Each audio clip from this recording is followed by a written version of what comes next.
साथियों नमस्कार, मैं आपका दोस्त हीरालाल जाट और आप देख रहे हैं आपका अपना YouTube चैनल। साथियों, आपको हर वर्ष इंतजार रहता है इनकम टैक्स यानी आयकर गणना प्रपत्र का। इस वर्ष यानी 2024-25 का आयकर गणना प्रपत्र तैयार कर आपके समक्ष प्रस्तुत किया जा रहा है। दोस्तों, आपके समक्ष एक बेहतरीन और एक शानदार एक्सेल सॉफ्टवेयर जो इनकम टैक्स गणना प्रपत्र के लिए यूज किया जाता है तथा ये कंप्यूटर वर्जन है। इसको आप लैपटॉप और कंप्यूटर पर इस सॉफ्टवेयर को यूज कर सकते हैं। इसकी जो कैलकुलेशन है, इसकी जो गणना है, इसके अंतर्गत जो भी प्रोग्रामिंग है उसको सावधानी पूर्वक तैयार किया गया है। फिर भी अगर मानवीय त्रुटि रह जाती है तो आप आयकर विभाग की जो वेबसाइट है उसके ऊपर जो नियम और रेगुलेशन है उसको आप जरूर फॉलो करें, वही नियम हमारे लिए सिरोधार्य होंगे। अब एक सबसे बड़ा प्रश्न ये रहता है कि ये जो आप इनकम टैक्स की जो सीट तैयार करते हैं वो मिलेगी क्या? तो ये सीट आपको गूगल पर हीरालाल जाट लिखकर सर्च करेंगे तो आपको इस सीट को डाउनलोड करने के बहुत सारे लिंक मिल जाएंगे। आप इस सीट को डाउनलोड कर सकते हैं। इसके अलावा भी इस सीट को डाउनलोड करने के लिए विभिन्न प्रकार के लिंक जो अलग अलग वेबसाइट पर ये उपलब्ध रहेगी, उन सारी वेबसाइट के लिंक इस वीडियो के डिस्क्रिप्शन में आपको उपलब्ध करा दिए गए हैं। आप इस वीडियो के डिस्क्रिप्शन में जाके उस लिंक पर भी आप क्लिक करके ओपन करके इस सीट को डाउनलोड कर सकते हैं। चलिए दोस्तों, अब हम आगे बढ़ते हैं इस वीडियो में और इस एक्सेल सीट के बारे में आपको संपूर्ण इंफॉर्मेशन चंद पलों में देते हैं। दोस्तों, इस एक्सेल सॉफ्टवेयर के अंदर कुल 8 सीटें हैं। इसकी जो पहली सीट है वो है इंस्ट्रक्शन सीट। इस पर कुछ निर्देश दिए गए हैं, आप उसको जरूर फॉलो करें। इसके अंतर्गत जो सबसे पहली बात बताई गई है वो ये है कि आपके कंप्यूटर या लैपटॉप के अंतर्गत ये कुछ फॉन्ट है, वो फॉन्ट होने चाहिए ताकि आपको कोई समस्या, कोई दिक्कत नहीं आए। सबसे पहले तो आप गूगल इनपुट यूनिकोड फॉन्ट और दूसरा कृतिदेव 10 फॉन्ट और इंग्लिश के अंदर कैलिबरी, ये फॉन्ट आपके कंप्यूटर के अंदर होने चाहिए, ये मस्ट भी है। अगर ये है तो आपको इस सीट पर वर्क करने में किसी प्रकार की कोई समस्या नहीं होगी। इसके अलावा भी बहुत सारे नियम्स और बहुत सारे निर्देश यहाँ पर दिए, आप इनको जरूर फॉलो करें। साथ ही हम हमारे परम पूज्य गुरुदेव वासुदेव जी महाराज का आशीर्वाद लेके आगे बढ़ते हैं और अब इसकी जो मेन सीट है वो है मास्टर डाटा। इस पे चलते हैं। ये इस सीट का हार्ट है, ये पूरी सीट की यहाँ पर कंट्रोलिंग है। आप इस सीट पर सारी एंट्रीज बड़े सावधानी पूर्वक करें। अगर आप इसकी सारी एंट्री सावधानी पूर्वक कर लेते हैं तो इस सीट का 80% वर्क यही कंप्लीट हो जाएगा। दोस्तों, इस मास्टर सीट को मैंने 5 पार्ट्स में बांटा है। इसका जो पहला पार्ट्स है, प्रथम भाग, वो है एम्प्लॉय पर्सन डिटेल। यहाँ पर कार्मिक की व्यक्तिगत सूचना, पर्सनल डिटेल फिल करना है। इसमें ज्यादा समझाने की जरूरत नहीं रहेगी, आप आसानी से डिटेल फिल कर लेंगे। जो दूसरा पार्ट है वो एम्प्लॉय पे डिटेल, यानी कार्मिक का जो वेतन है वो यहाँ आपको एंटर करना है, उसकी डिटेल फिल करनी है। अगर कार्मिक ने समर्पित वेतन अवकाश यानी जो 15 दिन का पीएल संडर अवकाश का वेतन उठाया है तो आपको यहाँ पर यस करना है। अगर नहीं उठाया है तो यहाँ पर नो करना है। नो करोगे तो यहाँ से ऑप्शन गायब हो जाएगा और जैसे ही आप इस पे यस करोगे तो जो माह है, जिस माह के अंदर आपने पीएल सरेंडर का वेतन उठाया है वो माह सेलेक्ट करना है इस ऑप्शन के माध्यम से। आगे बढ़ते हैं तो देखते हैं क्या आपने बोनस लिया है। आप L12 और उससे नीचे हैं, यानी आप फर्स्ट ग्रेड से नीचे हैं। जो अधीनस्थ कर्मचारी हैं उनको बोनस मिलता है। और अगर आपको बोनस नहीं मिला है तो आप यहाँ पर जैसे ही नो करोगे तो यहाँ से ऑप्शन गायब हो जाएगा। जैसे ही आप यहाँ पर यस करेंगे आपको माह सेलेक्ट करने का ऑप्शन मिल जाएगा कि आपको कितने माह का बोनस मिला है। हमने यहाँ पर जो जनरली 12 माह का होता है वो लिखा है, लेकिन कहीं कई कार्मिकों के ये अलग अलग हो सकता है, तो आप यहाँ पर माह सेलेक्ट कर सकते हैं। उसके अलावा ऐसे कोई कार्मिक है जो विकलांग भत्ता उठा रहे हैं, तो यहाँ पर यस करोगे तो ये राशि पीछे G55 के अंतर्गत चली जाएगी। उसके अलावा अगर कार्मिक रेगुलर पे उठा रहा है तो रेगुलर पे करे, और यदि वो प्रोबेशन पीरियड के अंदर है तो यहाँ पर आप फिक्स पे कर सकते हैं। अगर कार्मिक नियमित है तो उसको रेगुलर पे पर रहने देवे। उसके बाद यहाँ पर देखेंगे जीपीएफ और जीपीएफ 2004 यहाँ सेलेक्ट करने का ऑप्शन आपको मिलेगा। उसके अलावा राजस्थान के जो 5 बड़े सिटीज हैं वहाँ पर सीसीए लागू है। अगर आपको सीसीए मिल रहा है तो आप यस करें और यहाँ पर सिटी सेलेक्ट करने का ऑप्शन मिल जाएगा। इसके अंतर्गत ये 5 सिटीज हैं जहाँ पर सीसीए लागू है। अगर आप इसके अंतर्गत नहीं आते हैं तो आप नो कर दीजिए, यहाँ से ऑप्शन हट जाएगा।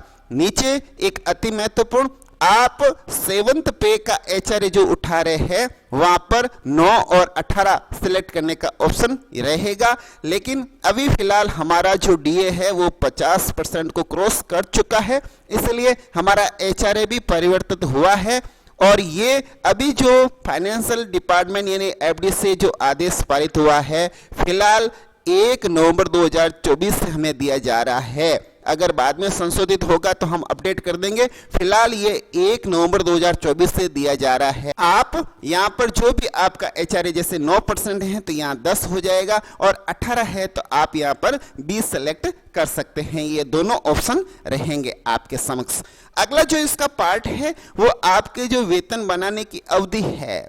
जैसे कार्मिक चाहता है पूरे G55 पूरे वित्तीय वर्ष 2024-25 का, तो मार्च 2024 से लगाकर फरवरी 2025 तक का वेतन यहाँ आपका G55 तैयार मिलेगा सेलेक्ट करने के बाद। और हो सकता है कार्मिक बीच के माह के दौरान वेतन बनाना चाहता है। मान लीजिए कोई चाहता है कि जुलाई से लगाकर दिसंबर तक का ही मैं G55 तैयार करूं, तो ये ऑप्शन आपके सामने अवेलेबल है। उसके अलावा जो आपको अलाउंसेस मिलते हैं तो ये अलाउंसेस यहाँ पर पीले कलर की जो सेल है उसमें एंटर करना है, और जो डिडक्शन है वो इधर वाली जो पीले कलर की सेल्स नजर आएगी उसमें एंट्रीज करनी है। अगला जो चौथा पार्ट है वो है इनकम टैक्स का जो डिडक्शन आपके बाय सैलरी के माध्यम से हो रहा है। हर माह आप अपनी सैलरी से जो भी आप इनकम टैक्स कटवा रहे हैं वो माहवार यहाँ पर एंट्री कर सकते हैं। और अंतिम जो इसका 5वां पार्ट है वो आपकी बेसिक पे का है। आप बेसिक पे 1 मार्च 2024 का जो बेसिक है वो आपको यहाँ पर एंटर करना है।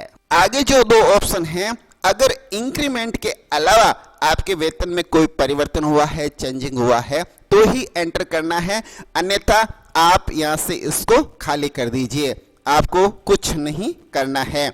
अगर इंक्रीमेंट लगा है तो ये सॉफ्टवेयर ऑटोमेटिक इंक्रीमेंट लगाकर ही वेतन तैयार करेगा, आपको उसकी चिंता नहीं करनी है। अगर मान लीजिए एसीपी, एमएससीपी, फिक्सेशन, प्रमोशन और अदर्स किसी चीज के माध्यम से आपके वेतन के अंदर बदलाव हुआ है तो वो माह यहाँ पर सेलेक्ट करना है और वेतन यहाँ लिखना है।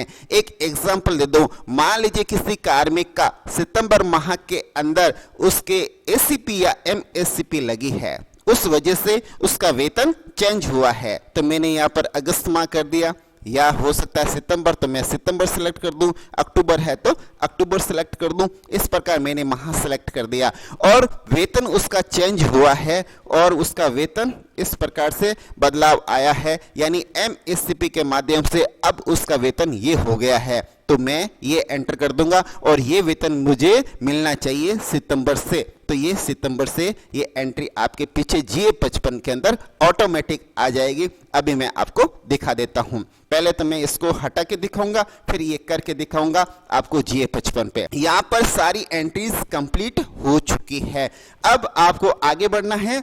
अगली जो सीट है G55 चेक एंड एडिट, जैसा इसका नाम है वैसा इसका काम है। नाम है चेक एंड एडिट, यानी आपको इस G55 को केवल मात्र करना है चेक आप अपने IFMS से जो GA55 निकालते हैं, यानी आपकी जो सैलरी की डिटेल निकालते हैं, उस डिटेल में कहीं पर भी कोई चेंजिंग आ जाती है, मान लीजिए कोई एरियर के अंदर 1 रुपये का भी चेंजिंग आता है, तो यहाँ पर आप एडिट करके लिख सकते हैं। और चेक तो आपको करना ही है, जैसा नाम है इसका चेक। और हो सकता है ऐसा कुछ त्रुटि है नजर आ रही है आपको, तो आप इसको एडिट करके लिख सकते हैं इस सीट पर। ये जितनी भी सेल्स है वो अनलॉक सेल है।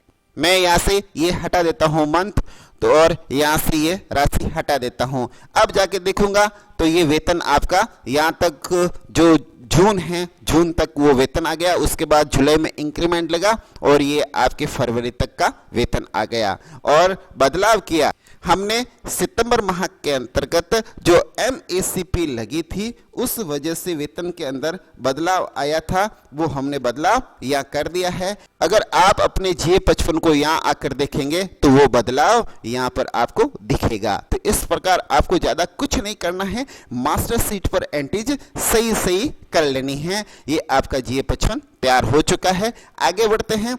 अगर आपके वेतन के अलावा कोई और एक्स्ट्रा डिडक्शन किया है, अतिरिक्त कटौतियां करवाई है, आप इनकम टैक्स से बचने के लिए कुछ कटौतियां करवाते हैं, वो कटौतियां यहां पर आपको एंट्रीज करनी है। कटौतियां करने के लिए हमने यहाँ पर लगभग 38 ऑप्शन दिए हैं। ये सारे ऑप्शन आपके काम आ सकते हैं। इसके अलावा कई जरूरत पड़ी तो हम आपको अलग से सीट तैयार करेंगे, और हमें आशा है कि अलग से जरूरत नहीं पड़ेगी। इसका भी रीजन है, अभी हम आपको समझाने वाले हैं।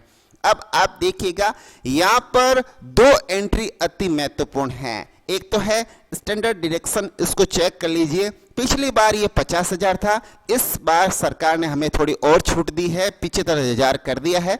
तो यहाँ पर 75,000 की एंट्री करनी है, और या बाय डिफॉल्ट हमने कर रखा है, तो ये भी आपको नहीं करनी पड़ेगी। इसके अलावा आपको यहाँ पर 194(1)(a) इसके माध्यम से 10,000 तक जो हमारी अधिकतम ब्याज है, वो हमारा जो भी बचत खाता है, बचत खाते पर जो ब्याज मिलता है वो लिखना है। और धारा 80 TTA के माध्यम से वापस 10,000 तक हमें ये छूट मिल जाएगी, इसलिए हमें यहाँ पर एंट्री करनी है। अगर आपके ब्याज के अंदर बदलाव है तो आप यहाँ पर बदलाव करेंगे, ये एडिटेबल है। यहाँ पर अगर आप 0 करना चाहो तो भी हो जाएगा, और ज्यादा राशि लिखना चाहो तो भी लिख सकते हैं।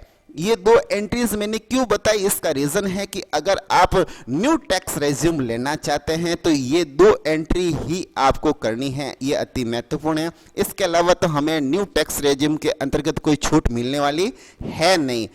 और अगर आप ओल्ड टैक्स रेज्यूम लेना चाहते हैं तो ये सारी एंट्रीज आपको करनी है। विशेष रूप से ध्यान रखें, सारी चीजें यहाँ पर पढ़ के आप एंट्री कर सकते हैं जो आपके ओल्ड टैक्स रेज्यूम के अंतर्गत काम आएगी। 80G जो धर्मा संस्थाओं को आप दान देते हैं, ये 2 श्रेणी के अंदर होती है। 100% जो क श्रेणी है वो एंट्री यहाँ करनी है। ख श्रेणी जहाँ 50% होती है वो हमें राशि पूरी लिख दीजिए, ये ऑटोमेटिक आपको 50% कर देगा। आप तो राशि लिख दीजिए, ख श्रेणी के है तो यहाँ लिखनी है, क श्रेणी की है तो यहाँ लिखनी है। इन दोनों का कैलकुलेशन होके यहाँ ऑटोमेटिक आ जाएगा, आपको कुछ नहीं करना है। धारा 89 के तहत अगर कोई छूट लेना चाहते हैं, पिछले वर्षों के अंदर आपको कोई वेतन नहीं मिला और वो वेतन अब मिला है, तो आप धारा 89 के तहत छूट लेना चाहते हैं तो वो राशि जो बनती है उसकी कैलकुलेशन करें। पहला उसकी कैलकुलेशन करने के बाद 10E प्रपत्र भरा जाता है। वो प्रपत्र भरने के बाद जो छूट मिलती है वो राशि आपको केवल मात्र यहाँ लिखनी है, इसका आप विशेष रूप से ध्यान रखें। उसके अलावा एक चीज और बतानी रह गई आपको, मकान किराए की राशि यहाँ पर वैसे पीछे यहाँ से आ जाएगी, जो आगे HRA की सीट है यहाँ से ऑटोमेटिक आ जाएगी। फिर भी आप कैलकुलेशन करते हो, वो कैलकुलेशन अगर सही है आपकी तो वो कैलकुलेशन की एंट्री यहाँ कर सकते हैं, ये अनलॉक है। और आप जैसे यहाँ पर यस करेंगे तो ये एंट्री पीछे कैलकुलेशन में चली जाएगी, नो रखोगे तब तक ये एंट्री आगे नहीं जाएगी, इसका पूरा ध्यान रखें। अब हम आगे बढ़ते हैं। नेक्स्ट सीट यह है HRA कैलकुलेशन। ये पूरी ऑटो कैलकुलेट है। इसके अंदर केवल मात्र आपकी जो महीनेवार रेंट पे करते हो, जो रसीद लेते हो, उसकी राशि यहाँ लिखनी है। उसके माध्यम से कैलकुलेशन ऑटोमेटिक हो जाएगी। अब हम आगे बढ़ते हैं। यह है GA55 ओनली प्रिंट। जैसा नाम वैसा काम, यानी केवल आप यहाँ सिर्फ प्रिंट कर सकते हैं। यहाँ पर आप किसी प्रकार का कोई सुधार नहीं कर सकते हैं। इस सीट पर आपको परेशान नहीं होना है एडिट करने के लिए। एडिट करने के लिए केवल मात्र आपके सामने GA55 चेक एंड एडिट लिखा है। ये रंगीन कलर की सीट आपके समक्ष नजर आ रही है। यहाँ पर ही एडिट होगा। यहाँ से जो भी एंट्री आपने कर दी है वो सारी एंट्रीज यहाँ GA55 प्रिंट ओनली जो है सीट है इस पर आ जाएगी। आपको यहाँ से केवल मात्र प्रिंट लेना है। ये प्रिंट के लिए सेट कर रखी है। अब हम आगे बढ़ते हैं। नेक्स्ट सीट है गणना प्रपत्र। ये आपकी सारी कैलकुलेशन पीछे से यहाँ आ चुकी है। आपकी पूरी गणना यानी आयकर की गणना यहाँ पर हो रही है। यहाँ पर दो ऑप्शन मिलेंगे, ध्यान रखिए। सीट को थोड़ा इधर सरका दीजिए। जैसे इस सीट को इधर सरकाएंगे आपको दो ऑप्शन मिलेंगे। एक है ओल्ड टैक्स रेज्यूम और दूसरा है न्यू टैक्स रेज्यूम। इसके माध्यम से आप ओल्ड टैक्स रेज्यूम लेना चाहते हैं तो इस पर क्लिक कर दीजिए। जैसे क्लिक करोगे तो ये सीट हो चुकी है ओल्ड टैक्स रेज्यूम की, और अगर आप इस पर क्लिक करोगे तो ये हो चुकी है न्यू टैक्स रेज्यूम की।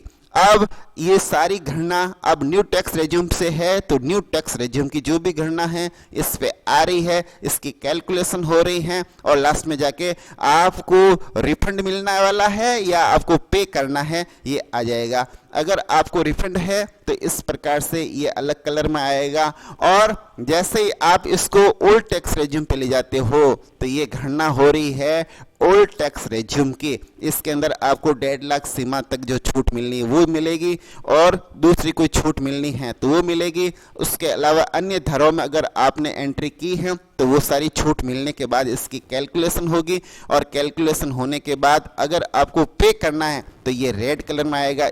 आप बड़ी सावधानी से ओल्ड टैक्स रेज्यूम और न्यू टैक्स रेज्यूम दोनों की कैलकुलेशन करके देखें आपको किस में ज़्यादा फायदा है। वो टैक्स रेज्यूम आप सेलेक्ट करें, चयन करें, चूज करें, है ना। आप उसी भांति अपना टैक्स रेज्यूम लेंगे।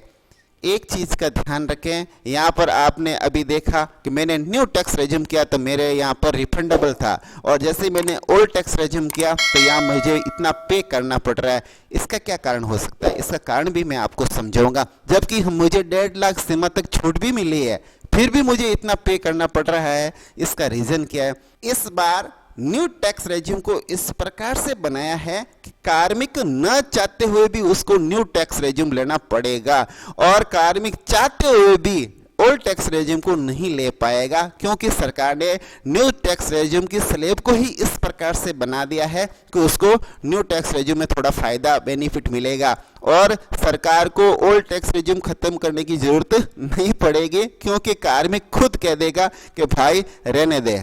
कारण इसका मैं समझा दूं। कारण ये है कि जो पुरानी स्लैब है उसमें सिर्फ 2.5 लाख तक ही आपको 0% टैक्स पे है, जबकि न्यू टैक्स में 3 लाख तक, तो यहाँ अंतर आ गया।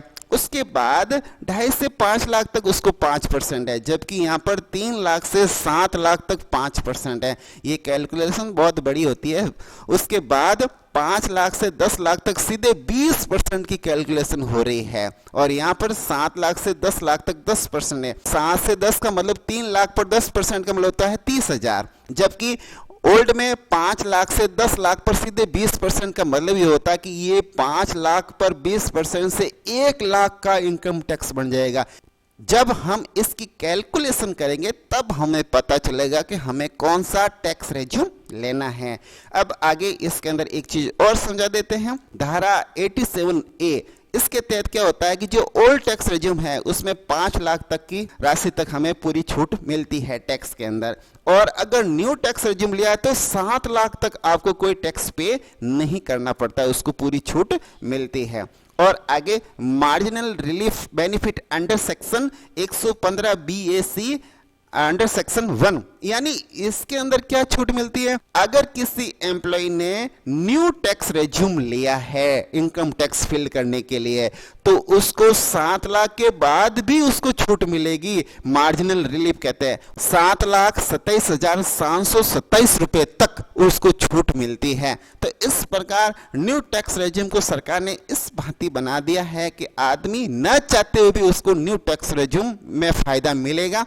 तो ये कैलकुलेशन मैं नहीं कहता, आप अपनी तरफ से कैलकुलेशन करके देखोगे तब पता चलेगा कि आपको कौन सी टैक्स रेजिम लेनी है। और वो चेक करने के लिए ऊपर आपको दे रखे हैं ऑप्शन। अगर आपको न्यू टैक्स रेजिम चाहिए तो केवल मात्र आपको यहाँ पर क्लिक करना है। जैसे क्लिक करोगे ये अब सीट न्यू टैक्स रेजिम की बन चुकी है। अब एक सीट और बची है, वो है आपकी फॉर्म नंबर 16। अब ये फॉर्म नंबर 16 भी साथ ही साथ तैयार हो चुका है। ये कंप्लीटली तैयार है, आपको इसके अंतर्गत कुछ नहीं करना है, केवल मात्र 1 या 2 एंट्री करनी है। वो एंट्री है आपका जो डीडीओ है उस डीडीओ के फादर्स नेम और उसका जो पद है वो पद आपको लिखना है। जो आपके टीडीएस काटने वाले हैं उसका जो एड्रेस है वो एड्रेस आपको यहाँ पर फिल करना है।